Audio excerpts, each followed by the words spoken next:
I'm Alice. I'm a 35-year-old office worker.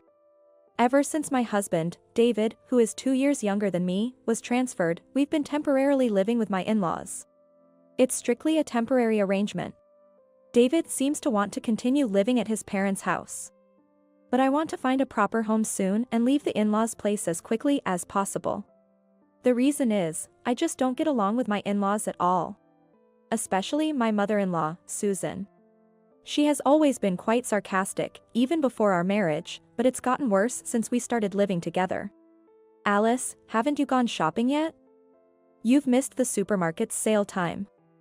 You can't even shop efficiently, really. My company allows teleworking, but weekdays are still working hours for me. I can't shop during the supermarket's sale times. I've told you many times, Susan, I'm working during the day, so I can't go shopping until after 5 p.m. When I say this, Susan retorts, always so high and mighty. And you can't even bear a child, barren as you are, blaming me as usual. David and I don't have children. We haven't investigated thoroughly at a hospital, so we don't know who is responsible. I wanted children, but considering David's earnings, we couldn't afford expensive infertility treatments. I was already troubled by Susan's sarcasm even before we started living together, but it was better when we lived separately. Living in the same house day and night, I'm exposed to her sarcasm 24/7. My father-in-law, Mike, while not directly sarcastic towards me, irritates me in a different way. He seems to think that a woman over 30 is an old lady, and now that I'm 35, he treats me like one. Hey, old lady, pass me the ashtray. Why are you wearing a skirt? No one wants to see an old lady's legs. If I'm an old lady, what does that make him at 60? I want to retort. I'm not the type to take things lying down, so each time my in-laws are rude to me, I talk back. But this leads to being labeled as disrespectful, and our relationship worsens. The atmosphere at home has become constantly tense, and I'm feeling the limit of living together. However, David has been busier with work since the transfer, with more weekend work and business trips. So we haven't been able to discuss moving out. Alice, I have another business trip this weekend. Again? You just had one. Your new branch sure requires a lot of travel. His previous workplace had overtime but hardly any weekend work or business trips. Can't help it, right? The job changes with the workplace. True, but it's changed too much. Because of this, we haven't been able to look for a place to move out, even though it was supposed to be a temporary stay at the in-laws. What if we end up living here indefinitely? I'm scared of that. But one day, I was taking laundry out of David's bag when he returned from a business trip, and I found a piece of paper in the pocket. It was a receipt for an online reservation from a travel site. I thought it was a flight and hotel reservation for his business trip, but when I looked, I was shocked. There, I found a printed reservation for a hotel stay that included tickets to a theme park. And it was for 2 people. The date was yesterday. Meaning, it was the same day David was supposedly away on a business trip. Of course, David's company doesn't have any dealings with theme parks. They deal with seafood, which, yes, is related to the sea, but that's irrelevant. In other words, David pretended to go on a business trip but actually spent 2 days at a theme park. The reservation for 2, it's safe to assume he went with a woman. As I stood there in shock, I could hear David humming in the bath. It's a world of laughter. It's a theme song of a well-known attraction. He must be humming it naturally, recalling his time at the theme park. Though I'm sure that attraction isn't at the park he visited. But it seems on a fun, illicit trip like that, the attractions don't matter. I was furious and thought about confronting David in the bath. But just then, David's phone rang. Out of sheer irritation and lacking calm judgment, I answered the phone in anger. Hello? I heard a young woman's voice for a moment, and then the call abruptly ended. No way. I was certain. The call just now had to be from the woman who went to the theme park with David. In other words, David's mistress.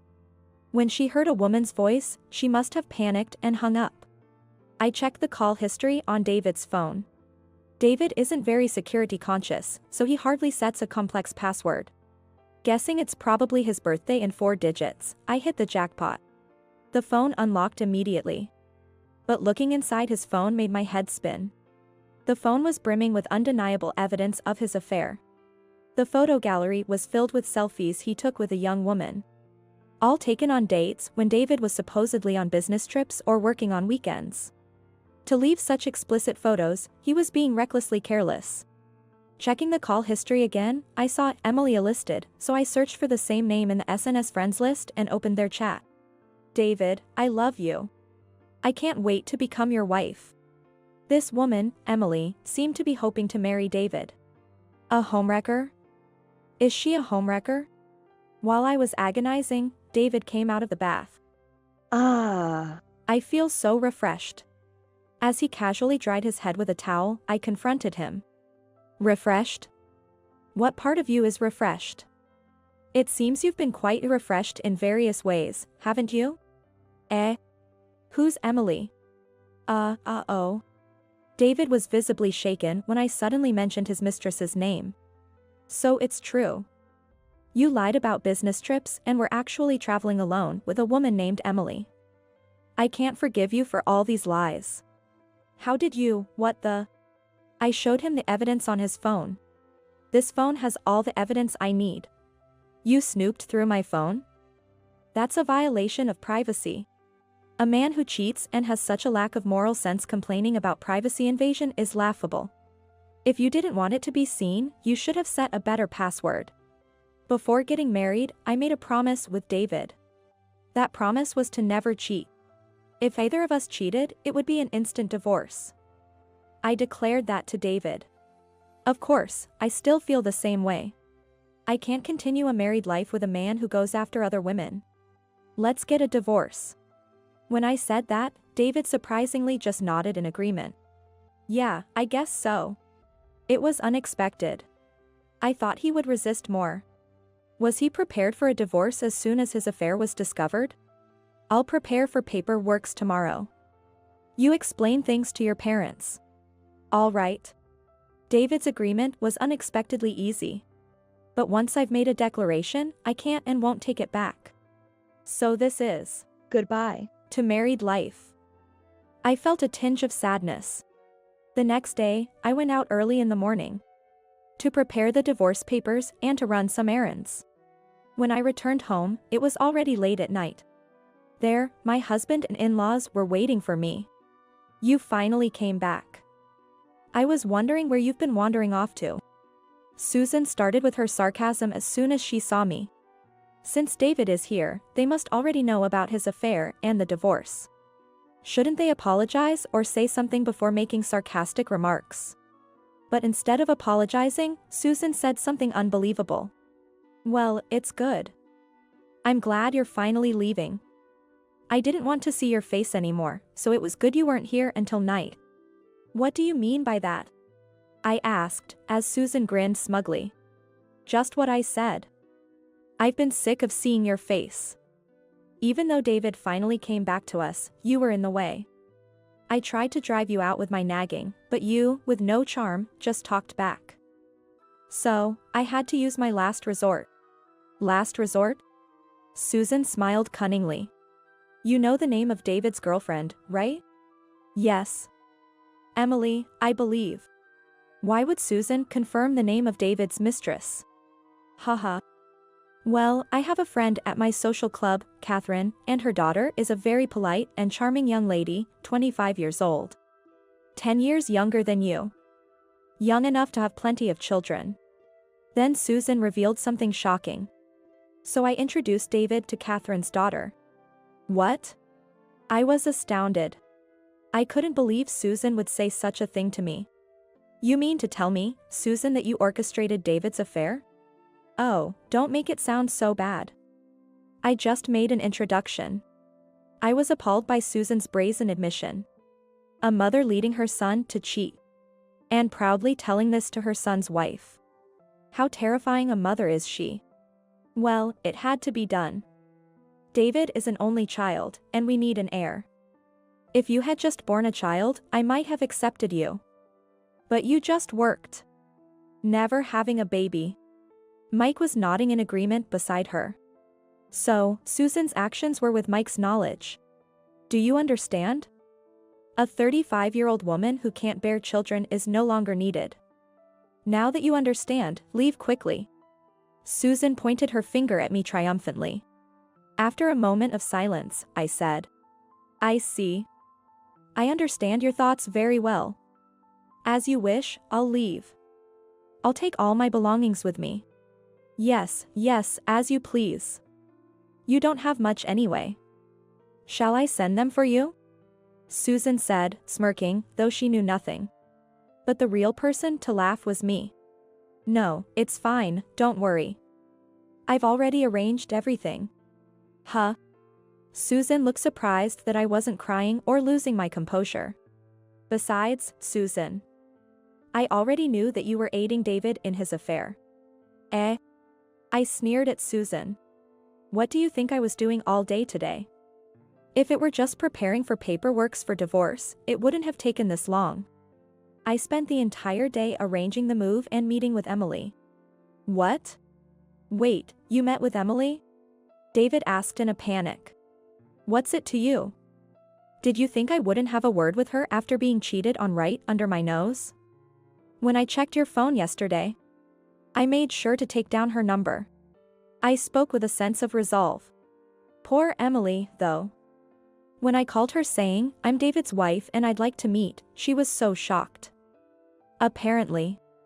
You lied to her about being single. I told her everything. David, Susan, and Mike were stunned. They never imagined I would do all this in just one day. Emily was so upset when she realized she was the other woman without knowing it. Catherine was furious too, with you too. She even talked about suing you two for marriage fraud. I felt so sorry for her that I promised to help her in any way I could. What?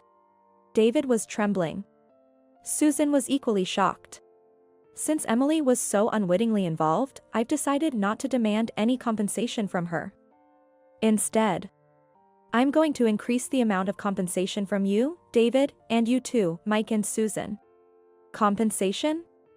Why should we pay compensation? Mike blurted out in panic. David alone would be one thing, but we are not involved. It seems they expected their son to pay compensation for his affair, but they never dreamed they would be asked to pay as well. Thinking they could benefit without any consequences? There's no such convenient story. Of course, you are. The mental anguish from your harassment as in-laws is reason enough for compensation, don't you think? I smiled dismissively, and Mike fell silent, grumbling. And have you forgotten my profession? I work at a law firm. I'll consult with Michael, the head attorney, and see how much compensation we can extract. Of course, I had already contacted Michael at the law firm where I work earlier today. What? Then, the sound of a car stopping at the front gate was heard. Ah, they're here. Hey, there, moving service. I smiled broadly and headed to the entrance. Thank you for coming so late, sorry for the sudden request. No problem, we had a slot open for the night service. It worked out well for me too since I finished my errands late. Please start the work, and be careful with the fragile items. As I invited them in, several movers entered the house, starting to pack up my belongings. Wait a minute. Following my instructions, the movers efficiently packed my belongings. Not just my clothes, books, and computer, but also the appliances from the living room and kitchen. Hey, you guys, don't take that. That's ours. Nope, these are all mine. I brought them into this house when I moved in with David. When David and I initially moved in, the in-laws' house only had old appliances. As someone who loves gadgets, I couldn't bear it and brought my own appliances from my previous apartment. Now, Susan had grown accustomed to them, mistakenly thinking they were theirs. The robot vacuum, cordless cleaner. The fancy oven that could do various types of cooking. The IH cooking heater, the negative ion hairdryer, and the espresso machine. You're planning to take everything away. How greedy. Susan lunged at me, but David stopped her. Mom, it can't be helped. But all those things belong to Alice. It seemed David had resigned himself. However, Susan wasn't ready to give up yet. You can't go back once you've experienced the efficiency of modern appliances. If you're dissatisfied, you can always buy new ones, right? Although, after paying the compensation, I doubt you'll have the money for luxury appliances. While this was happening, the movers kept carrying out my directed belongings to the truck, and then they got into the truck. Please take these to the address of my new place. I'll be right there. I watched as the moving truck drove off, then got into my car. Of course, this car was also mine. Where is that truck going? David asked. Where? To my apartment, of course. The one I lived in before you were transferred. The apartment I bought when I was single was put up for sale with a real estate agent when David got transferred. However, because the asking price was too high, it never sold, and I still hadn't let it go. The agent kept suggesting to lower the price, but I'm glad I didn't. Who would have thought it would come to this? I fastened my seatbelt and chuckled. But maybe deep down, I anticipated this. David looked confused. Because I set the selling price higher than the market value to ensure it wouldn't sell. So that I could always return to the apartment. David collapsed to his knees when he heard my words. You heartless woman. I was pushed over by Susan, who charged at me while yelling, taken off guard by my victory. As I groaned in pain, Susan tried to throw a cutting board at me for further attack. Suddenly, a black figure collided with her. And with a cry of, ugh, she fell to the ground. Thank you, Midnight. I held onto the stray cat, Midnight, as I quickly got into the moving truck and sped away from Susan. I don't know why Midnight was there, but given his strong sense of justice, he must have come to rescue me.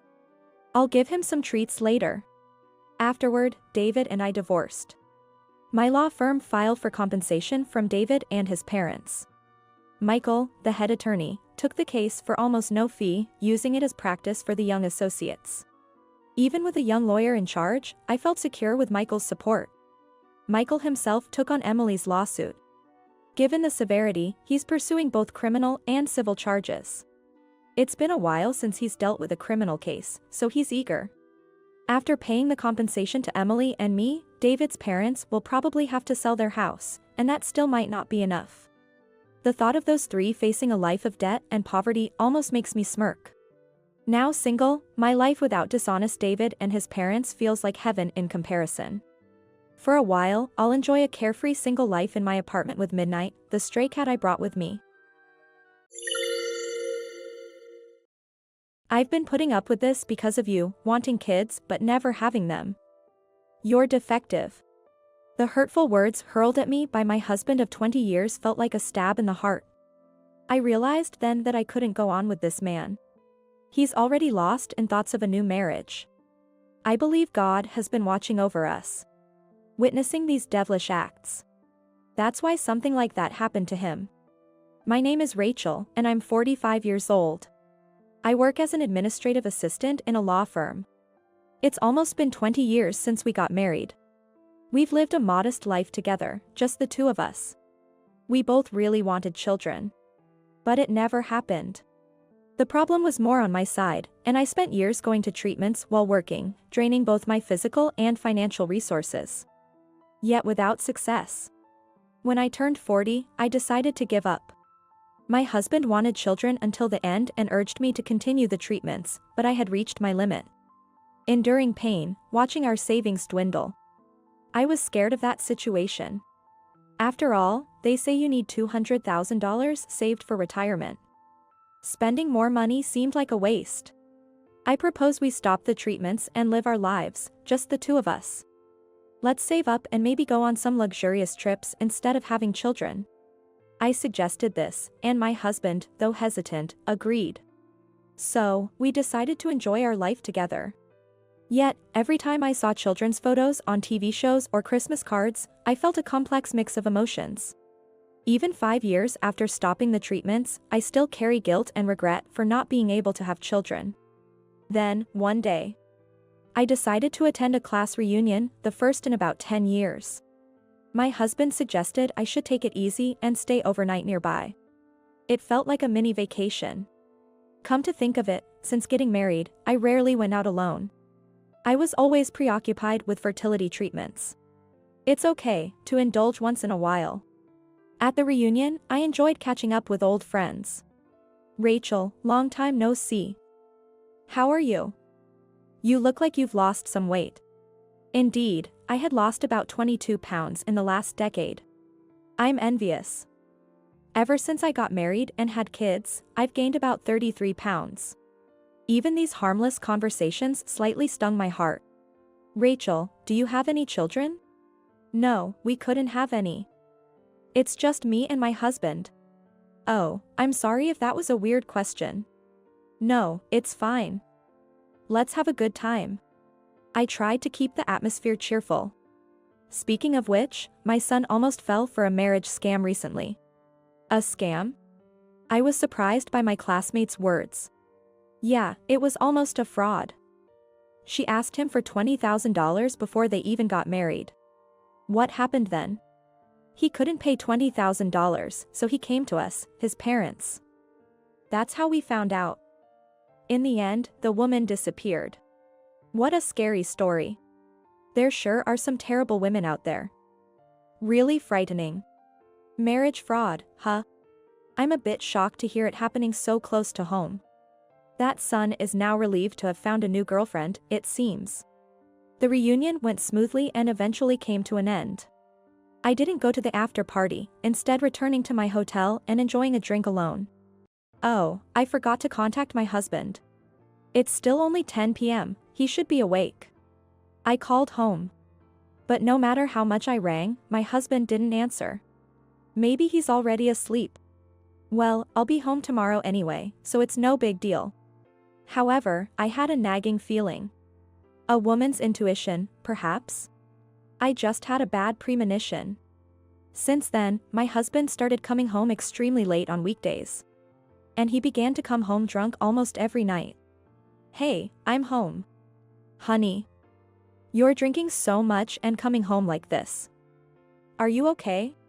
My husband, in a drunken state, sprawled out in the living room as soon as he took off his shoes, yelling, "Shut up. It's the man of the house returning. Show some respect." Where in that sloppy state am I supposed to find respect? While picking up his discarded socks and shirt, I mused internally. Samantha was so cute. If only you were younger like Samantha. My husband muttered such things. Who is Samantha? What does he mean by if only you were younger? I wanted to confront him, but he was already fast asleep. Could he be cheating on me? The unease I felt that day was turning into a strong suspicion. No, my husband is a principled man. He couldn't possibly do such a thing. It must be just drunk talk. I kept reassuring myself. But even on weekends, he would leave early in the morning and come back late at night. I'm heading out for a bit. Take care. And, as usual, he returned drunk. When this became a weekly occurrence, even I had to speak up. You've been drinking almost every day recently. Are you sure about the money? Shut up. It's my money. I can do what I want with it. It's from my savings before we got married. But we need to save for our retirement, or we'll be in trouble later. You save up then. I used a lot for the treatments. That's because you were defective. Even if he was drunk, such words were hurtful. I started to notice the change in my husband. Was it because I became self-deprecating after stopping the treatments? He increasingly made belittling comments about me. If you can't have kids, at least show me more love. As he wasted money and acted selfishly, I felt my love for him dwindling. He used to be so kind and supportive during the tough times of the treatments. I wonder if that husband will ever come back. What exactly is marriage? After 20 years, I've started to ponder this question. But then, things suddenly took a turn. Rachel, we need to talk. When I got back from work, my husband was sitting on the living room sofa with a serious look on his face. What's going on? You're being so formal. I want a divorce. What? Are you joking? Why are you saying this all of a sudden? I never dreamed that my husband was considering divorce. I knew we needed to rethink our relationship, but I never thought about divorce. Could he have been considering it before me? Why divorce all of a sudden? I demanded an explanation. We've been married for 20 years, right? Let's discuss things properly. But he looked at me with contempt. You really are clueless. He sighed heavily and glared at me. What do you mean? For these 20 years, I've always wanted kids. Because of a defective person like you, I was robbed of the chance to become a parent. Have you ever considered how I felt? He said arrogantly, tapping the table. But we decided to stop the treatments together. I was never okay with it. I've always wanted children. Why didn't he talk to me about it? I felt so sad and frustrated that I was on the verge of tears. Look, just fill in the divorce papers quietly, and I won't say anything more. He pushed the divorce papers across the table to me. I've already decided to remarry. Remarry? Yes, with a 20-year-old girlfriend. Girlfriend? What do you mean? Have you been cheating? Of course not. I'll register our marriage right after our divorce. He said proudly. A 20-year-old marrying my husband? Unbelievable. Samantha is kind, cute, and the ideal wife, unlike you. Samantha. The name he mentioned that day. A woman's intuition isn't something to be underestimated. I was a little impressed with myself. But this was no time for self-congratulation. And then, he showed me a photo of the cute Samantha. I almost burst out laughing when I saw it. Seriously? I couldn't believe this was happening. What's wrong? He noticed something was off with me. But I quickly regained my composure. I felt it was too early to reveal what I knew, so I put on a solemn face. So, you really wanted children that much, huh? Yes, I did. Since you couldn't have any, it couldn't be helped, right? You'll agree to the divorce, won't you? I guess it can't be helped. I exaggerated a sad expression. I was indeed sad when he first mentioned divorce. But his utter foolishness made me think that divorcing him might actually be the right decision. Yes, it's better to part ways with such a person sooner. Feeling like even God was suggesting this, I filled in the divorce papers and left him. He'll probably regret it soon enough. Well, I'll just watch from a distance for a while. About a year after the divorce. Rachel, please, help me. On my way home from work, a shabby man approached me. Excuse me, who are you? I genuinely didn't recognize him and was confused. It's me. Rachel, I need your help. It was my ex-husband. Technically a stranger now, since we're no longer married. It's been a while. I couldn't hide my surprise at his changed appearance. He was gaunt and dressed in filthy clothes. Please, introduce me to one of your firm's lawyers. I can't just do that all of a sudden. It turned out he was in financial trouble, with no money left. I guessed as much from his appearance, but I didn't expect him to become a completely different person in just a year. The initial consultation is free. Free? But hiring a lawyer will cost you. I don't have that kind of money. Please, help me. What happened? Reluctantly, I agreed to hear his story over coffee at a nearby cafe. Actually, before he could start, I spoke up. Did Samantha run away from you? How did you know that? Just as I thought. When he showed me Samantha's photo, I immediately recognized her. At the class reunion, a classmate's son had been deceived by a woman who looked just like her. At the reunion, my classmate was saying, I can't forgive this woman, and was showing her picture to everyone, warning them about her. I remembered her name being something like Amy, and she was supposedly 22. Well, those details were probably fake. It makes sense. Scammers don't use their real names. You knew about Samantha? Well, I knew something. So, what happened? He told me the whole story. He met Samantha at a club about a year ago. Desperate for children, he kept talking about it. Samantha then offered, I can have your child. They gradually grew closer. My ex-husband frequented the club almost every weekday and went on dates outside the club on weekends, eventually heading back to the club. During this lifestyle, he managed to spend $7,000 from his savings he had accumulated before we got married. She was always nice, you know. On our dates outside, she never asked for expensive things. She was happy as long as I was drinking at the club with her. She was different from those malicious hostesses you hear about. She didn't need branded goods or jewelry, just wanted me to drink at the club. She seemed like a hardworking, sincere girl. Since we agreed not to touch each other's savings from before our marriage, I had no idea about this. Well, it was his money, and he was free to spend it, but I never thought he would use up such a large amount. Then Samantha revealed her true colors. I want to get married, but I have some debt. I need to pay it off. It's about $20,000. And my ex-husband agreed to pay off her debt and transferred the money to her. They started living together immediately after our divorce, but Samantha worked nights. She seldom came home, I was told. Then she quit her job and disappeared. Of course, she took all the money with her. How foolish can he be? I felt embarrassed that I had been married to such a person for 20 years. Do you have a loan agreement? A loan agreement? When I asked, he just looked puzzled. You lent her money, right? Didn't you make a contract? We were going to be married, so no, we didn't make one. Then it's like you gave her the money, isn't it? Is it? In this case, it's considered that you gave Samantha $20,000 out of goodwill. She must be quite skilled at manipulation. With gifts, if the annual amount exceeds $10,000, gift tax applies. In some cases, received gifts can be taxed, so Samantha cleverly took only $20,000 in cash and disappeared. Moreover, she split the amount over 2 occasions within a year, crossing into a new year. This way, she didn't exceed the annual gift limit of $10,000 and avoided paying taxes.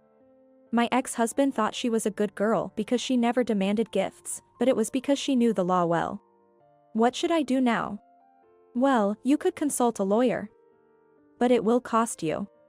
He looked completely dejected. I've used up my savings, and the woman I loved ran away. I can't even tell my colleagues at work that the marriage is off. Especially after bragging about getting a young wife. That's what he gets for his actions. I thought, but didn't say anything, seeing how pitiful he looked. Rachel, I was wrong. Please come back to me. I realize now that you were the only one who cared about me. I don't need kids anymore. I'll let you do as you like. You must have been lonely too, right? Does he still think I have feelings for him? For me, it ended 6 months ago. So, I confronted him with reality.